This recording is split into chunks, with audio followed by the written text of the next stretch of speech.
हम होते हैं 10th 12th में होते हैं यार, मतलब मैं सब कुछ नहीं कर, लेकिन मोस्ट प्रोबेबिलिटी ये होता है रट के चले जाते हैं, लिख के चले आए, एग्जाम होते ही बन जाता है, सब कुछ ऐसा होता है। और एक बात मेंशन करूँ तो हमारे देश की जो राष्ट्रपति द्रौपदी मुर्मू जी हैं, तो आपके जिले से ही आती है। हाँ जी वो भी आती है, और वो भी बहुत इंस्पिरेशनल स्टोरी है उनका।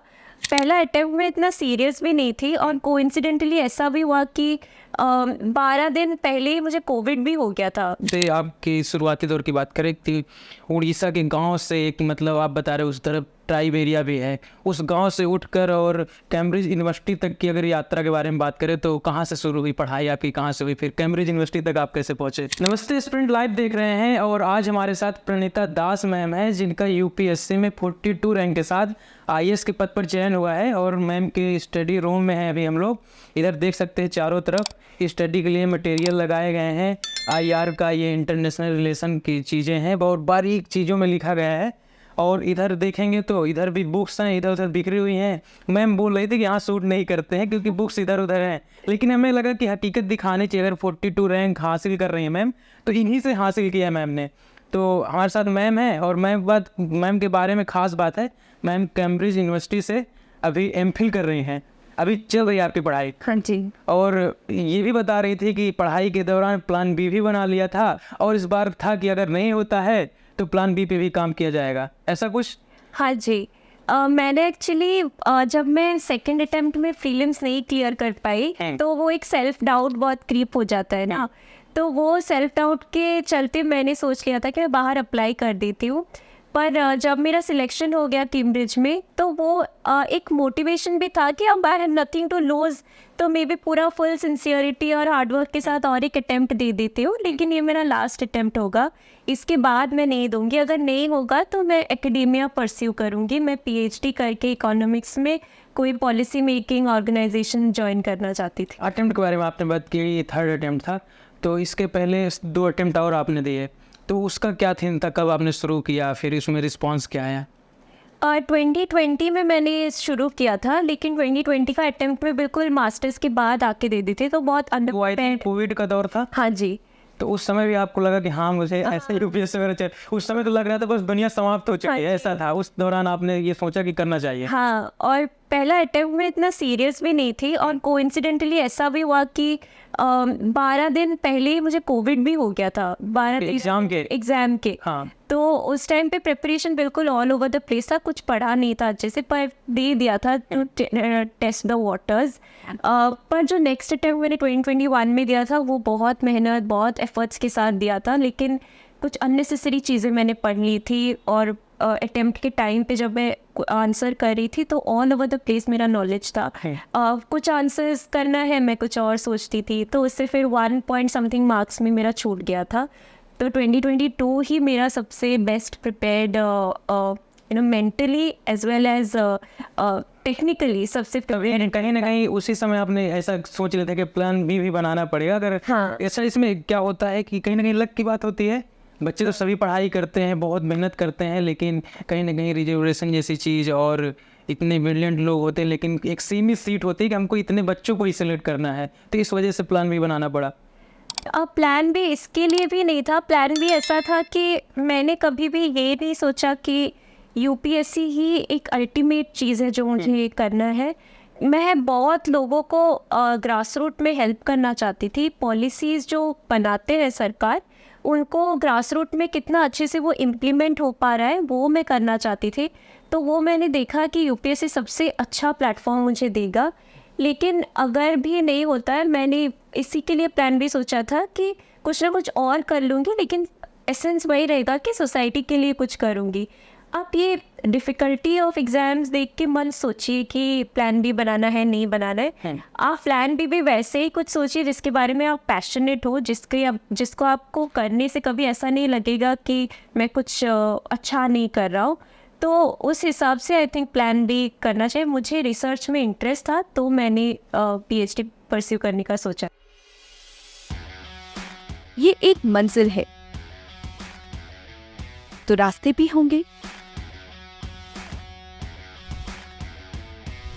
और एक मेंटर भी जो मुश्किलों को आसान बना दे। नतीजे संयोग नहीं होते, दूसरों से बेहतर स्कोर होते हैं। GS Code, an institute for civil services. Good career is a process, and mentoring at GS Core is driven by primarily two objectives. One is empowerment, and another is excellence. This is what we are known for. कामयाबी की राह पर 1000 से भी ज्यादा निशान. GS Code.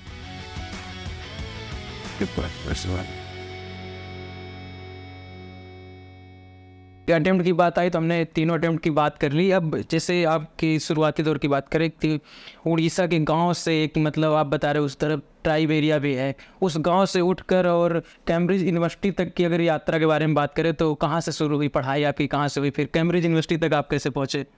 मतलब गांव तो नहीं था, वो एक टाउन है. जी. हाँ, लेकिन वो थोड़े और एक बात मेंशन करूँ तो हमारे देश की जो राष्ट्रपति द्रौपदी मुर्मू जी हैं तो आपके ज़िले से ही आते हैं. हाँ जी. वो भी आती है और वो भी बहुत इंस्पिरेशनल स्टोरी है उनका. पर ये है कि ज़रूर स्कूलिंग मेरी बहुत अच्छी हुई थी, तो वहाँ पे भी बारीपदा जो वो टाउन है वहाँ पे भी मैंने क्लास 5 तक एक कॉन्वेंट स्कूल में पढ़ा था. फिर जब मैं भुवनेश्वर आई वहाँ पे भी स्कूलिंग हमेशा मेरी अच्छी रही थी. और मैंने ये भी कोशिश किया था कि हर वक्त सिंसियर रहूँ. शायद मैं फर्स्ट हमेशा ना आ पाऊँ, लेकिन सिंसियरिटी इन एफर्ट्स था. एक पोजीशन बनना चाहिए क्लास में. हाँ जी. उस समय ही सोच लेता क्या कुछ IAS PCS बनना है, ऐसा कोई अधिकारी बनना है? बताती तो मैं सबको वही थी, लेकिन मुझे कोई आइडिया नहीं था कि क्या एग्जाम देना है, क्या बुक्स पढ़ने, कोई आइडिया नहीं था. वो ग्रेजुएट मतलब कहते हैं जुबान में सरस्वती विराजमान करती तो बोलते थे उस समय और वो चीज़ आगे करने बदल गई. हाँ जी, सबको मैं बोलती तो रहती थी. पर हाँ, जब मैं कैम्ब्रिज अप्लाई की थी तो बिल्कुल भी ज़ीरो एक्सपेक्टेशंस के साथ अप्लाई की थी, क्योंकि वो बहुत कम्पिटिटिव कोर्सेज भी है. तो जब आ गया था रिज़ल्ट तो भी मुझे ऐसा लगा, तब भी मुझे लगा कि हाँ मैं कुछ कर सकती हूँ.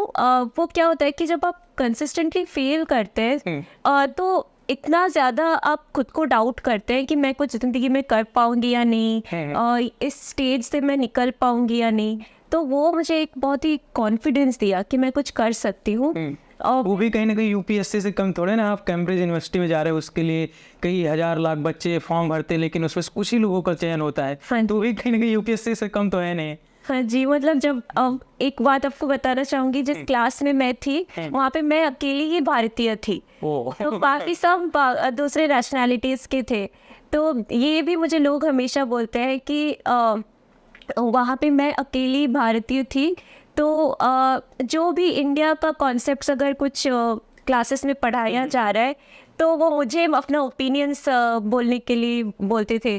तो जब मैं वो ओपिनियंस देती थी तो एक काइंड ऑफ अवेयरनेस इतना अच्छा बन जाता था कि वो इंटरव्यू में भी मुझे हेल्प किया.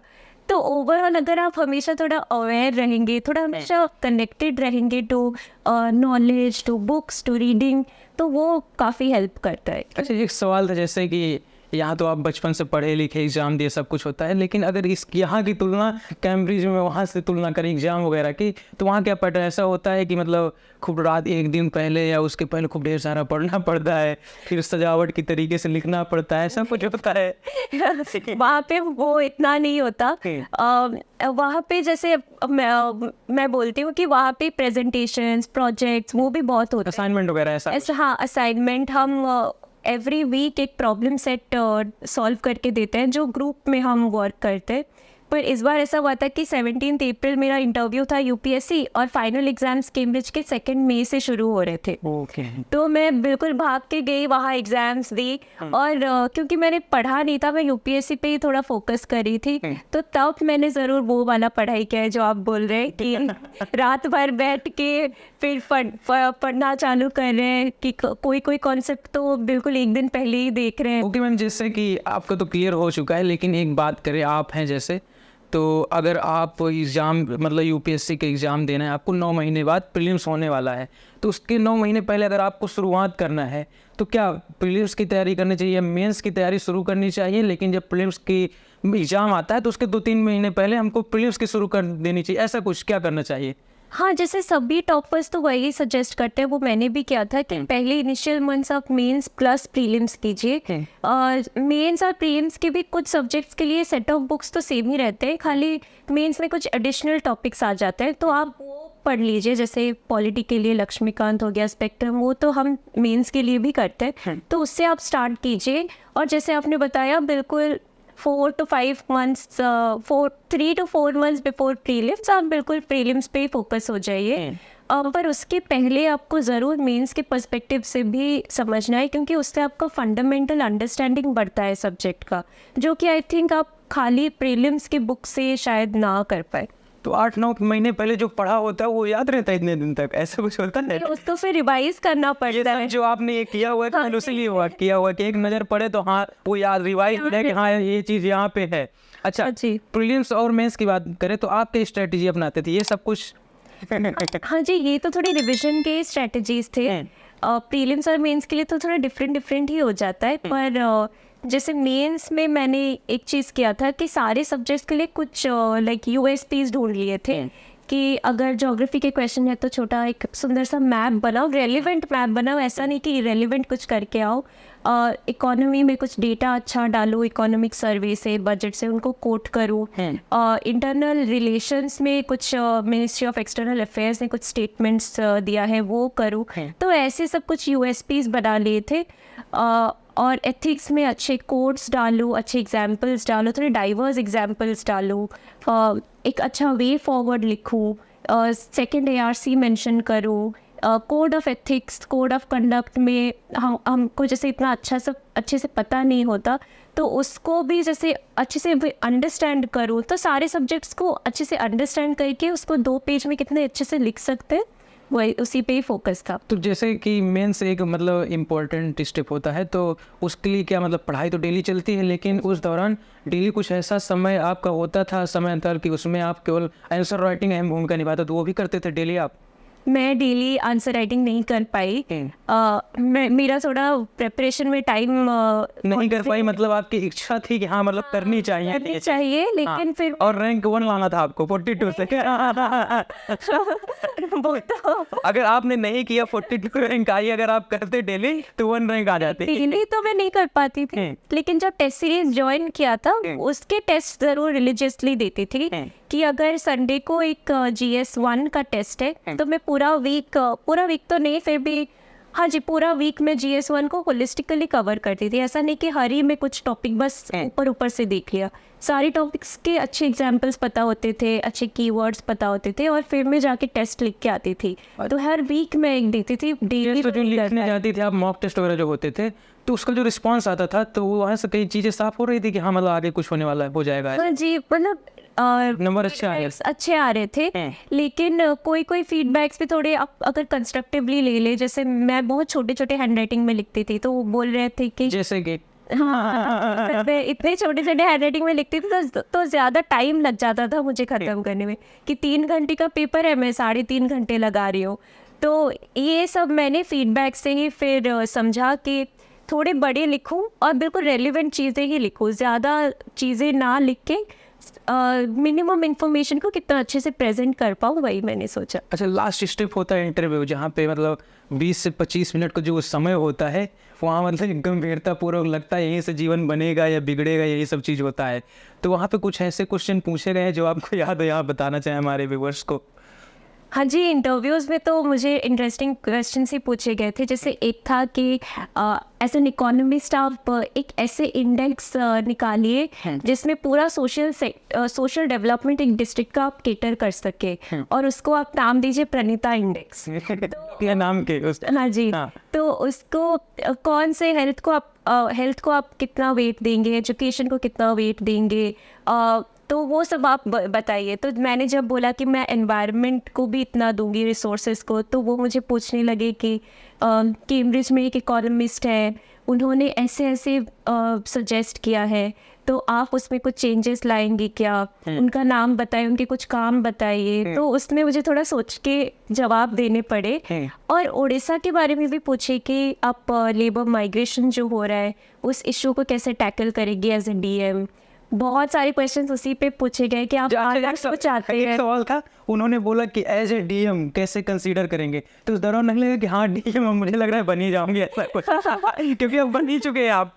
मैं let alone all India rank कुछ लाना, मैं तो अपने आप को लिस्ट में भी एक्सपेक्ट नहीं करी थी।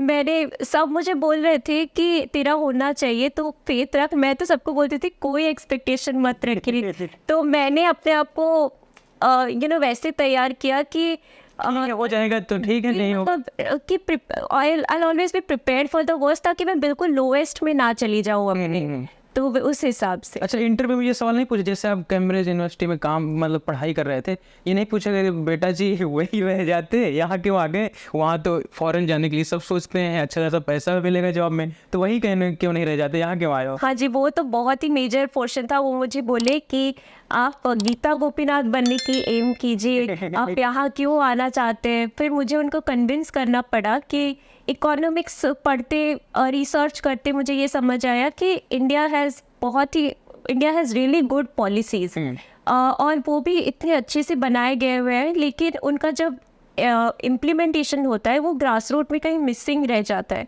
तो वही पॉलिसी एग्जीक्यूशन का मैं एक पार्ट बनना चाहती हूँ, ताकि मिलियंस ऑफ लाइव्स को मैं कैसे टच कर पाऊँ, वो मेरा काम रहेगा।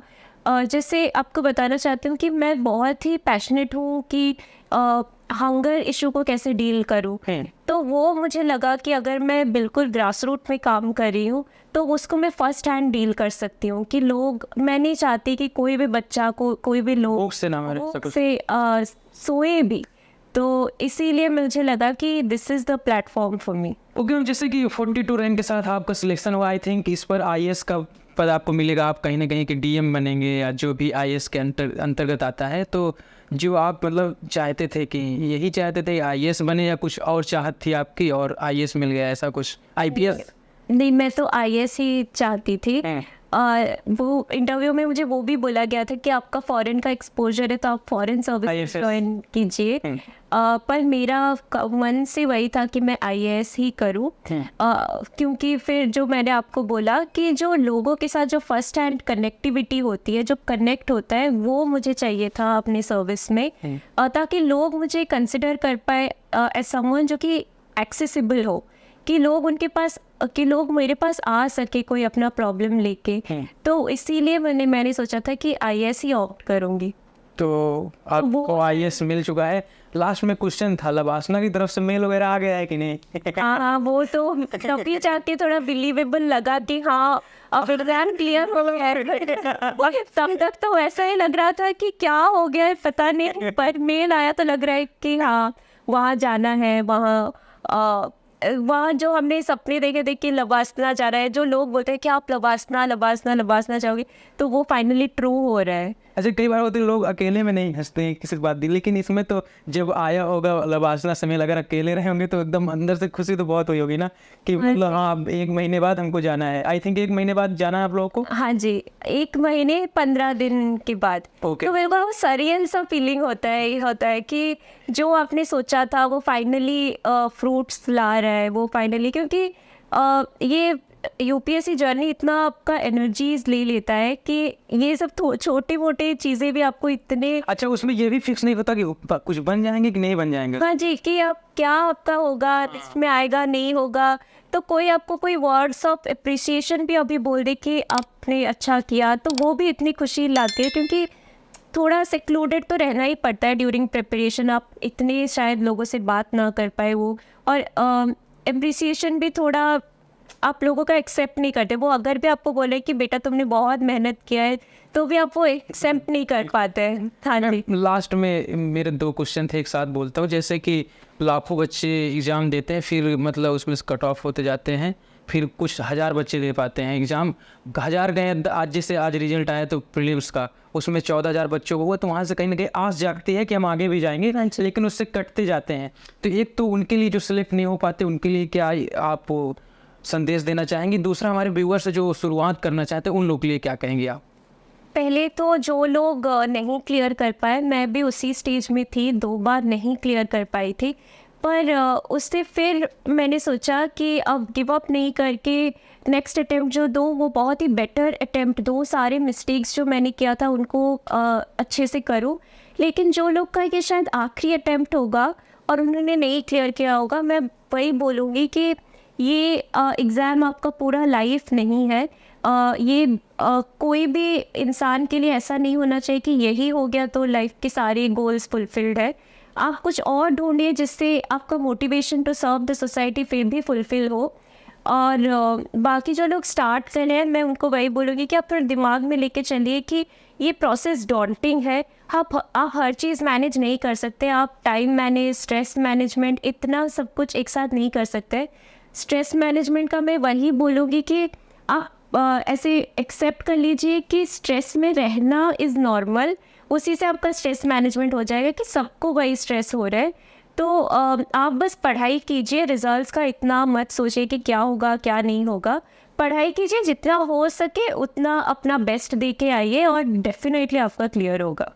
तो हमारे साथ आईएएस मैडम थी जो कि मुझे लगता है यहाँ से एक चीज़ सीखने की ज़रूरत है, जो बता रही हैं कि जब मॉक टेस्ट वगैरह देते थे, टेस्ट सीरीज लगाते थे, तो उसमें से कहीं ना कहीं क्लियर हो रहा था कि कहीं ना कहीं सिलेक्शन हो ही जाएगा। लेकिन उस बावजूद इन्होंने प्लान भी बना रखा था कि अगर नहीं होता तो निराश नहीं होना है, आगे बढ़ते रहना है। ये चीज़ हम लोग को सीखनी चाहिए। अगर आपको ये वीडियो पसंद आया हो तो चैनल को सब्सक्राइब करें, वीडियो को लाइक करें। Thank you.